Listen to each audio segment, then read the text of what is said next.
आज के इस वीडियो में हम जानेंगे कि परिवर्तनशील पूंजी पद्धति से साझेदार पूंजी खाते किस तरह से बनाते हैं। इसके पहले मैंने एक वीडियो जिसमें साझेदारों के पूंजी खाते स्थिर पद्धति से बनाए थे। यदि आपको यह देखना है तो डिस्क्रिप्शन बॉक्स में इसकी लिंक दे दी गई है। आइए आज का जो प्रश्न है वो इस तरह से है। अनुभा एवं काजल एक फर्म में 2:1 के अनुपात में लाभ हानि विभाजन के साझेदार हैं। उनकी पूंजी क्रमशः 90,000 रुपये तथा 60,000 रुपया है। वर्ष के दौरान लाभ 45,000 रुपया है। साझेदारी विलेख के अनुसार दोनों साझेदार वेतन के लिए अनुमत हैं, जिसमें अनुभा 700 रुपया प्रति माह और काजल को 500 रुपया प्रति माह प्राप्त होते हैं। वर्ष की समाप्ति पर आहरण अनुभा का 8,500 रुपया तथा काजल 6,500 रुपये थे। पूंजी व आहरण पर 5% प्रतिवर्ष की दर से ब्याज प्रभावित होता है। साझेदार का पूंजी खाता तैयार करें और यह मानकर चलें कि पूंजी अस्थिर है अर्थात परिवर्तनशील है। चलिए हम प्रश्न को हल करना समझते हैं। सबसे पहले हम लाभ हानि समायोजन खाते में जो लाभ दिया गया है प्रश्न में 45,000 रुपया, इसे हम क्रेडिट में लिखेंगे और ठीक इसके नीचे हम आहरण पर ब्याज लिखेंगे। आहरण जो किया है साझेदारों ने वह आहरण अनुभा का 8,500 रुपया दिया है प्रश्न में, देखें आप, और काजल का दिया है 6,500 रुपया। तो हम इन दोनों पर 5% प्रतिवर्ष की दर से ब्याज निकाल लेंगे, अर्थात 8,500 का 5/100 जो कि होता है 425 रुपया और 6,500 रुपया जो काजल का है उसका 5% होता है 325 रुपया। इस तरह अनुभव और काजल का जो आहरण पर ब्याज है उसको हमने यहाँ पर ये क्रेडिट कर दिया है। आइए अब हम चलते हैं इस खाते के डेबिट पक्ष की ओर। तो सबसे पहले हम लिखेंगे वेतन। वेतन अनुभव का जो वेतन है वह है 750 रुपये प्रति माह। तो हमें इसमें 12 का गुणा करना है क्योंकि वार्षिक वेतन निकालना पड़ेगा जो कि होगा 8,400 रुपया।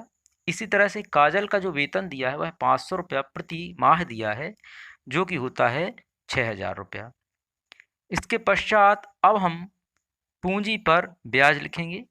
पूंजी पर ब्याज भी 5% प्रतिवर्ष है और इनकी पूंजी अर्थात अनुभा की पूंजी दी है 90,000।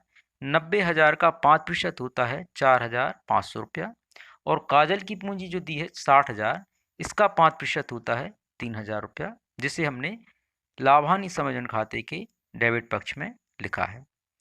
इतना करने के बाद अब हमें क्रेडिट पक्ष का योग कर लेना है जो कि होता है 45,750।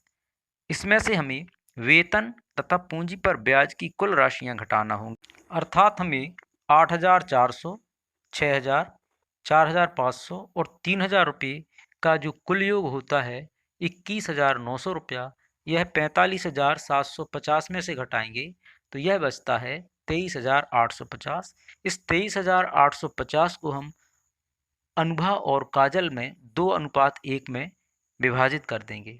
जो हो जाता है अनुभव के लिए यह हो जाता है 23,850 का 2/3 यानी 15,900 रुपया और काजल के लिए हो जाएगा 23,850 का 1/3 यानी 7,950 रुपया। इस तरह हमारा यह लाभ हानि नियोजन खाता बन जाता है। अब इसके पश्चात हम अस्थिर पूंजी पद्धति अर्थात परिवर्तनशील पूंजी पद्धति का ध्यान रखते हुए इनका हम पूंजी खाता तैयार करेंगे। अस्थिर पूंजी पद्धति या परिवर्तनशील पूंजी पद्धति में साझेदारों का पूंजी खाता बनता है। इसमें ध्यान रखें चालू खाता नहीं बनाया जाता। पूंजी खाते में पूंजी के अतिरिक्त अन्य सभी राशियां अर्थात वेतन, पूंजी पर ब्याज, आहरण पर ब्याज इत्यादि का लेखा किया जाता है। तो आइए बनाते हैं हम साझेदारों का पूंजी खाता। तो सबसे पहले इसके क्रेडिट पक्ष में हम उनकी प्रारंभिक पूंजी डालेंगे जो कि है अनुभव की 90,000 रुपया और काजल की है 60,000 रुपया।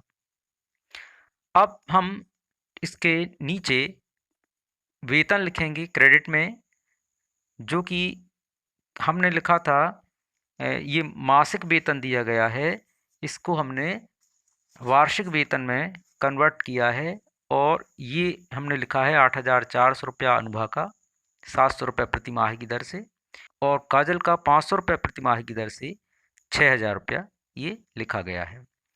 अब हम लिखेंगे पूंजी पर ब्याज। पूंजी पर ब्याज जो कि होता है 4500 रुपया अनुभाग के लिए और काजल के लिए होता है 3000 रुपया। यही राशियां हमने लाभ हानि नियोजन खाते में लिखी थी। आहरण इनका दिया है 8500 और काजल का 6500 रुपया, जिसे हमने साझेदारों के पूंजी खाते के डेबिट पक्ष में लिखा है। और हमने जो आहरण पर ब्याज निकाला था लाभ हानि नियोजन खाते में क्रमशः 425 और 325, जिसे हमने साझेदारों के पूंजी खाते के डेबिट पक्ष में लिखा हुआ है, अनुभाग का 425 और काजल का 325। इतनी प्रविष्टियां करने के बाद अब हम लाभ हानि नियोजन खाते में हमने जो लाभ विभाजित किया था वह था अनुभाग का 15,900 रुपया और काजल का था 7,950 रुपया, जिसे हमने इस खाते के क्रेडिट पक्ष में लिखा है।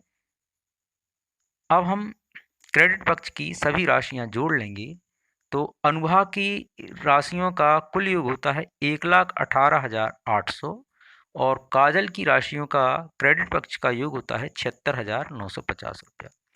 अब हम डेबिट की राशियों को जोड़कर क्रेडिट की राशियों से घटा देंगे और यह निकल आएगा शेष। अनुभाग का शेष 1,09,875 रुपया और काजल का 70,125 रुपया। इस तरह आज हमने सीखा कि साझेदारों का अस्थिर पूंजी पद्धति के अनुसार खाते किस तरह तैयार किए जाते हैं। मिलते हैं शीघ्र अगले वीडियो में। नमस्कार।